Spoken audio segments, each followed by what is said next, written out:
Today, I'm going to be proving to you guys that chart patterns are a complete scam. If you've been trading for any amount of time, you've probably heard people try to teach you about double tops, double bottoms, bull flags, bear flags, channels, you name it. People have probably tried to teach you. So in today's video, I'm going to be using ICT concepts to explain why you need to be ignoring these chart patterns in and of themselves and looking at the other contexts on the chart, such as liquidity, liquidity sweeps, and things like that. So without further ado, double tops and double bottoms. F. Why? Because it all actually has to do with liquidity. If you see a double bottom that looks like this, where the second high or the second low, sorry, is a little bit higher, you're going to think, oh, this is an awesome double bottom. Little did you know, instead of this nice W-shaped recovery, you're probably going to see something like this. Whoop, take them out, then that, and you're going to get cooked right here, okay? So never pay attention to the just blindly double bottoms and double tops. You need to be looking at how the two highs are in relation to one another and using the legs in price action around you to kind of help you frame your entry. As you all know, you've been taught about double tops, and it's basically if you see something like an M shape on your chart, you probably want to look for shorts, right? Price reached this level and failed to break above, okay? So that's kind of what you're taught. And they also are always going to teach you to short on a break below the neckline, which is the swing low in between the two highs, okay? Now, first of all, that in and of itself is very dumb because you need to be contextualizing. So if there's a massive bullish fair value gap here, even if this looks like the most perfect double top ever, should you really short into a bullish gap on the higher time frame? No, you shouldn't. Okay, so that's the first thing. You always want to look for that type of context, which is why you should never just blindly short a double top. The second thing that's the most important is where is the second high relative to the first? Because if it's higher, then you are safe to short. Now, why do you think that is? The reason that is because if the second high is higher than the first on a double top, then that was likely a liquidity sweep, meaning you could definitely see some follow through on a reversal since we were able to shake shorts out with that second leg up, okay? So that's going to be the most important thing. But on the flip side of that, if this second high is exactly equal to the tick with the first or a little bit lower, you never want to short that, okay? Now, yes, it'll work sometimes and you'll get continuation to the downside, but what happens if you have an exact equal high here to the tick? That is an equal high, okay? And that's one of the strongest draws on liquidity, meaning oftentimes price is going to run right back up to that and take those equal highs out because it's a strong draw on liquidity. Now, for those of you who don't know, draw on liquidity is also known as a DOL, okay? And that's an area where price is very likely to retrace to in the near future, especially if you're right by it, okay? So when you have a double top, but both of the highs are exactly equal, you never want to short that. And the same thing goes for a double bottom as well. If you have a set of two lows and these are exactly equal to the tick on the chart, you don't want to short that because it's going to probably come down and take those out and you're going to get cooked on this leg of price action right here. And obviously the same thing also applies that if the second low is lower, it's oftentimes going to be a better chance your longs will work out, especially if you start getting a nice recovery above that previous intermediate swing high, because this right here would have been a liquidity sweep, right? And you've shaken out longs, you've probably gotten shorts to chase, and then you can actually make a move up. So just understand with double bottoms and double tops, you never want to long a double bottom if the lows are exactly equal or if the second one is barely higher than the first. You just don't want to long that, okay? It's not going to be smart, especially if it happens on a higher time frame. Draw on liquidity is real. Price is going to want to make a move back there. And that's not to say that it's never going to work, but if you're trading, you should always be looking for the highest probability possible in your favor. And trying to long with exact or very close relative equal lows is what we call these when they're very close to each other and one of them's just a little higher, the second one than the first, right? So the second one a little higher than the first, that's relative equal lows. Yeah, it'll work sometimes. You'll get the upside continuation, but it's very low probability. Why would you want a low probability trade? The answer is you should never. If you actually like low probability trades, then you should just be gambling. Next up, we're going to talk about bull flags and bear flags. These ones are always very funny to me. Now, they do often work, and I want to help you guys understand why that actually is, okay? Because they're kind of taught to you like this, oh, we're consolidating, but why does price often move back up? Well, the first thing is that they usually start with an impulsive leg of price action, right? So this is an impulsive move up. That's what you're often going to see before a consolidationary period.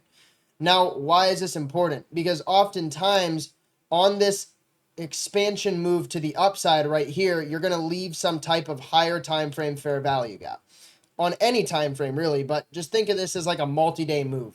So you're going to have some type of fair value gap right here, and what price is going to do is it wants to come back down into this gap. That's why these consolidation periods happen. That's why the bull flags often happen, because price needs to sometimes move lower in order to move back higher. And so while you often see this kind of series of lower highs, right, and lower lows being formed in a bull flag, like these intermediate lower highs and lower lows, is because the market is generating liquidity for its move back up. Why? Because we just talked on double tops about you don't want to short a double top if the second high is lower. Why? Because I said oftentimes market's going to come up and take it out, right? Because they're close to each other, they're close highs, but the market's often going to draw back up if this second high is lower than the first or exactly equal in the case of a double top. Now look what we have right here. Very interesting, right? Because this is a textbook looking bull flag, and I'll slap the image up on my screen that I found. So you have a high, a lower high, but they're all close enough to each other. And what is this? A draw on liquidity, which means that once the market finally resolves whatever imbalance, right? Like it trades back into this bullish fair value gap from the leg up, you're going to get a nice impulsive move more often than not that takes out all of these highs at once, okay?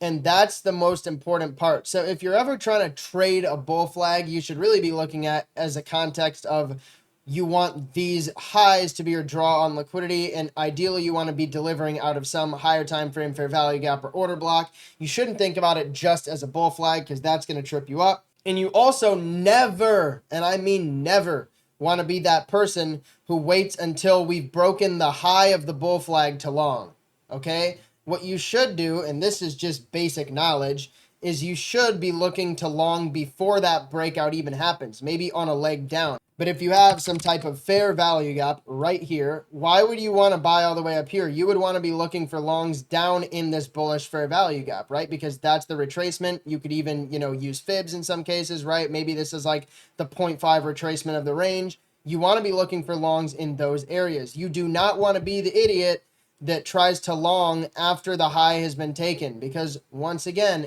you guys understand hopefully by now, when I just talked about double tops and all that stuff, that look, if you try to long this high right here, a lot of times what's going to happen is it's actually just going to get smacked right back down, because this was a liquidity sweep.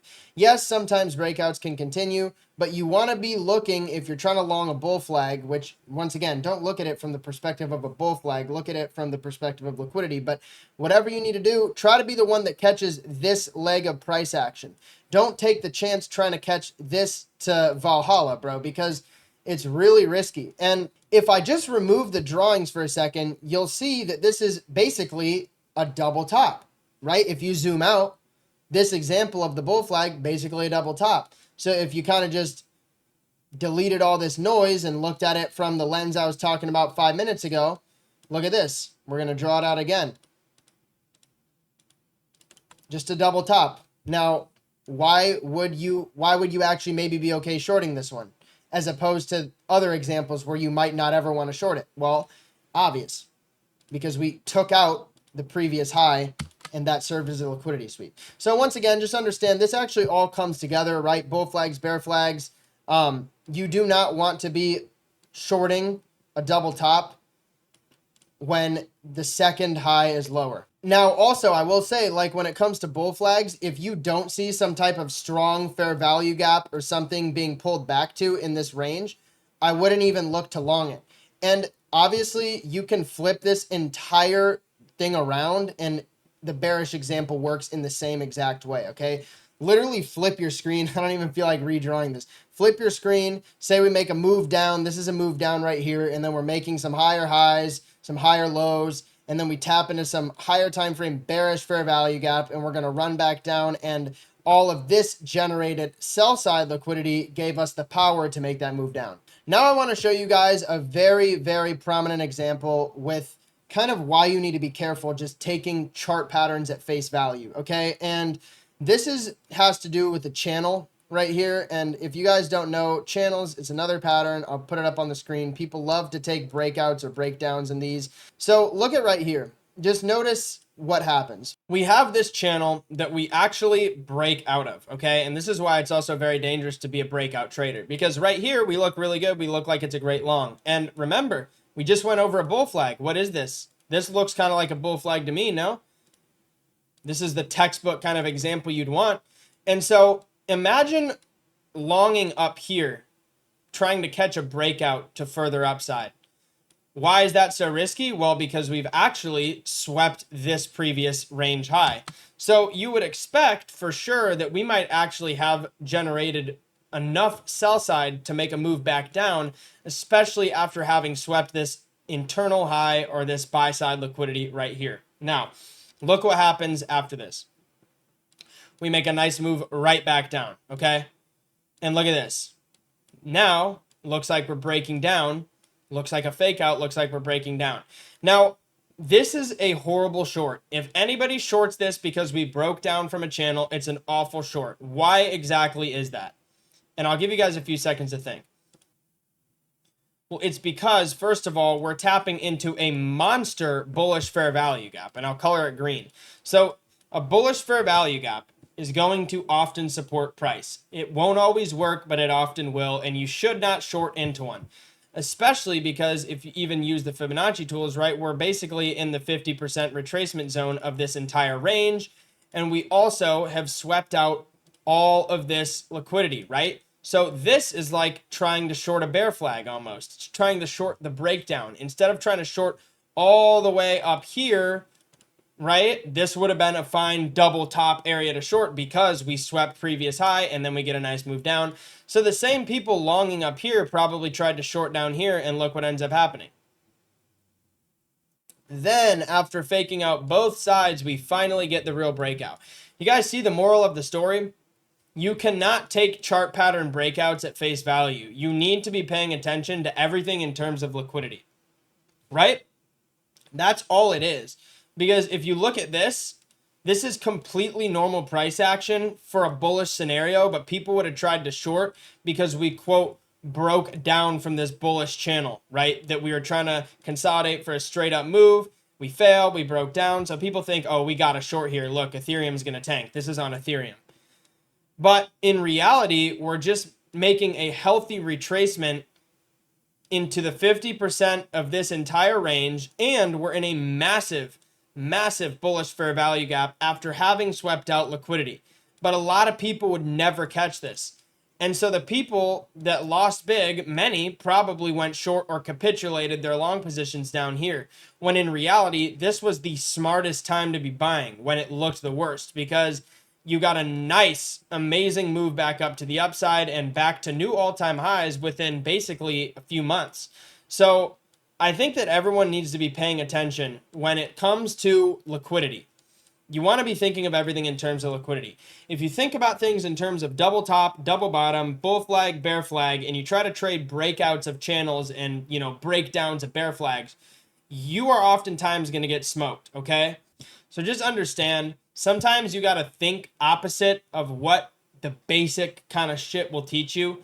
With the whole patterns and stuff, a lot of them don't work. A lot of them work in certain scenarios, and people cherry pick the examples without ever giving you a good reason as to when to actually pay attention to them, right? And that's what bothers me when I see a lot of people talking about double tops, double bottoms, bull flags, bear flags. They teach you the wrong way to actually trade them. They teach you nothing about when to pay attention to them and when not. They just act like, oh, every double bottom you need to look at.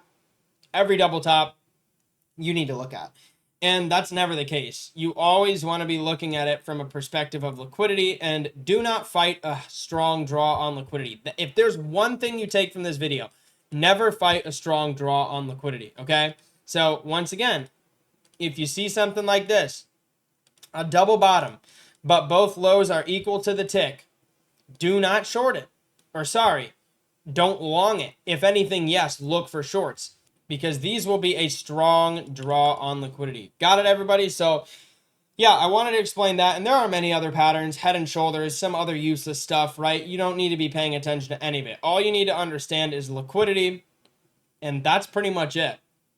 If you get a good grasp of liquidity, you can use whatever devices to kind of regulate your trades around it that you want, whether it's fair value gaps, inversion fair value gaps, order blocks, whatever it might be. But once you understand liquidity and draw on liquidity, you actually don't need anything else. And you'll start to totally ignore head and shoulders, rising wedge, falling wedge, like all these concepts that we're taught from the beginning of our trading journeys. They're totally useless in so many scenarios, especially the ones that try to teach you to take breakouts. Okay, so with that being said, if you guys enjoyed this video and found it useful, make sure to like and subscribe. I know that a lot of this is going to be controversial. A lot of you guys probably love trading patterns. You can stay stuck in your ways, right? You can lead a horse to water, can't make it drink. So I won't try to convince you guys otherwise. Just wanted to show you guys my perspective and how I've been able to avoid a ton of losses that I used to take, years ago when I would trade patterns all the time. So also make sure to join my free Discord linked in my YouTube bio. It is completely free, no credit card, no email, no nothing needed. Just literally hop in. It's linked to my YouTube bio. Click the link and you're in for free. So yeah, I appreciate you all for watching. Catch you in the next one. Peace.